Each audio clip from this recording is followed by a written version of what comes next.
आज हम सीखेंगे कि अरबी में किसी चीज़ की तरफ इशारा कैसे करते हैं और सवाल कैसे पूछते हैं। यींत ये है, दिस इज़ अरबी में यह के लिए लफ्ज़ हाजा इस्तेमाल होता है। मिसाल के तौर पर हादा किताबुन ये किताब है। क्या ये है, इज़ दिस। अगर आप तस्दीक करना चाहते हैं कि क्या ये वही चीज़ है तो शुरू में अ का इजाफा कर दें। कलम के साथ मिसालें। सवाल अहादा कलमुन, क्या ये कलम है। जवाब नाम हादा कलमुन, जी हाँ ये कलम है। ये क्या है, व्हाट इज दिस। किसी चीज के बारे में पूछने के लिए क्या की जगह माँ लगाया जाता है। माँ हादा, ये क्या है। जवाब हादा कलमुन, ये कलम है।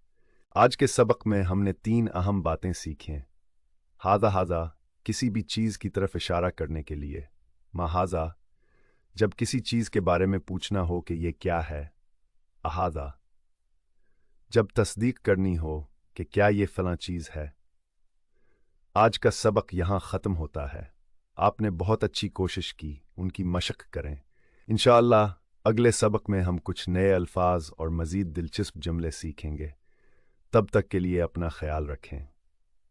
मा सलामा, ला हाफिज़, सलामती के साथ। इलल लिका।